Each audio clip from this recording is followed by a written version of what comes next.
تعال اسمع معايا الفيديو ده كده. صديقي الاهلاوي من وقت للتاني كده بيجي يقول لي يا عم ده انتوا نادي المختلط. بصرف النظر عن ان الكلمه دي مش بتضايقنا، لكن ماشي وماله يا عم. احنا كنا النادي المختلط، نادي اسسه محامين بلجيك، مش مستعمرين يعني ولا حاجه.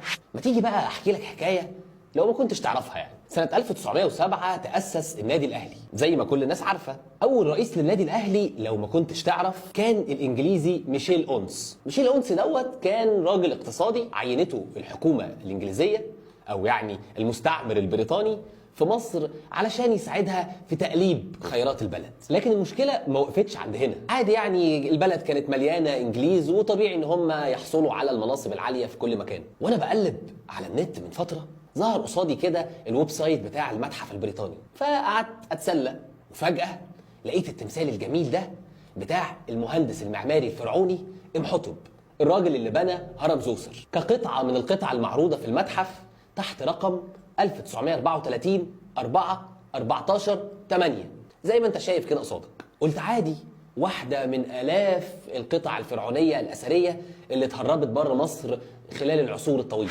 فنزلت تحت كده، وعلشان موقع المتحف البريطاني دايما بيأرشف لكل قطعة ويقول لك هو جايبها منين ووصلت له ازاي، فاتفاجئت باسم مين عزيزي؟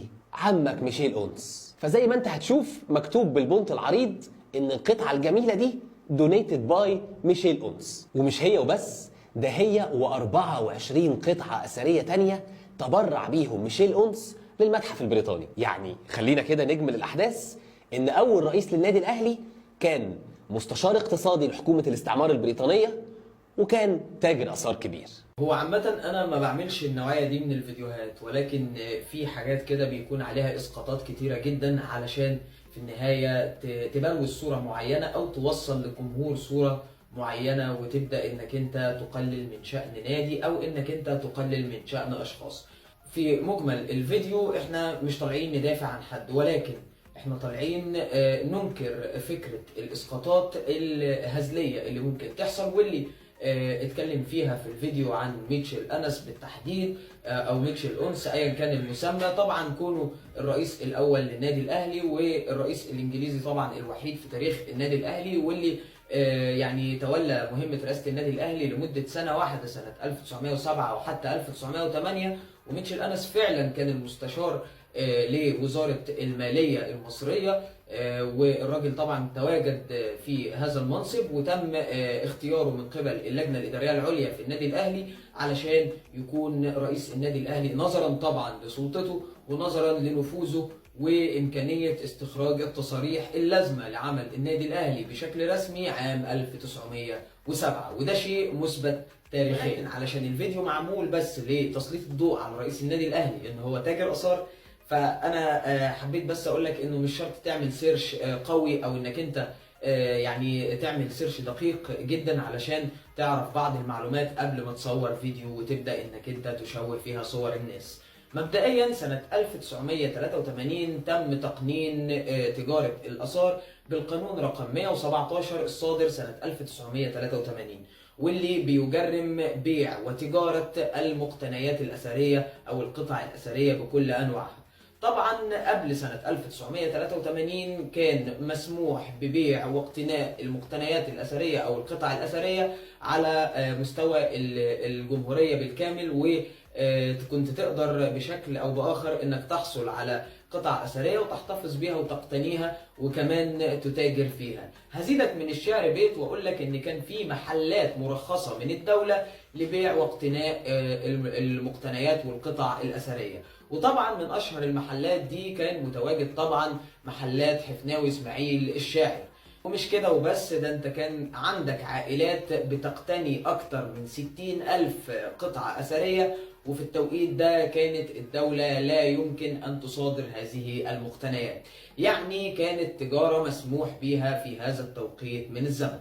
تعالوا بقى لأهم نقطة في الفيديو ده، وهي لما هنيجي نعمل المقارنة قياسا بطريقة تفكير صانع الفيديو اللي سمعناه من شوية، واللي كان بيتكلم عن ان الرئيس الاول كان مستعمر وتاجر اثار، ونادي الزمالك المختلط اللي اسسه محامين بلجيك علشان هم مختلطين بالمصريين طبعا، وفي ما بينهم وبين بعض محاكم مختلطه. خليني بس اقول لك في البدايه انه فعلا هو تم تاسيس النادي برئاسه جورج ميرزبخ المحامي البلجيكي، ولكن كان نائب الرئيس في المجلس الخاص بجورج ميرزبخ هو الانجليزي هوارد كارتر. هوارد كارتر نائب رئيس مجلس إدارة نادي الزمالك من سنة 1911، واللي استمر في منصبه كنائب لرئيس مجلس الإدارة 6 سنين كاملة، مش سنة واحدة زي ميشيل أونس خالص. ده رقم واحد، وبالتالي هو احنا كده عندنا انجليزي ومعمر ومستعمر، يعني معمر في مجلس الإدارة ومستعمر بنفس القياس بتاعك. ده رقم واحد.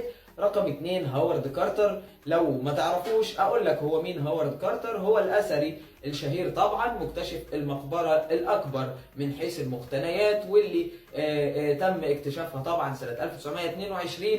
هوارد كارتر ما اكتفاش بتهريب القطع الاثرية سواء كان تحت اي مسمى يعني بشكل شرعي او غير شرعي، ولكن ده كمان كان بيقرر ان هو يحتفظ ببعض القطع الاثرية لنفسه، ويمكن كان بيهادي كمان بيها أصدقائه. واللي أكد على الكلام ده طبعا مذكرات السير ألان جاردنر، واللي كان تلقى بعض الهدايا الفرعونية من كارتر، وكمان كان أكد أن بعض المقتنيات دي مسروقة من مقبرة توت عنخ آمون. وده طبعا بعد تأكيدات أكدها له مدير للمتحف المصري في هذا التوقيت طبعا، اللي كان انجليزي برضو، كان اسمه ريجينالد انجلباخ.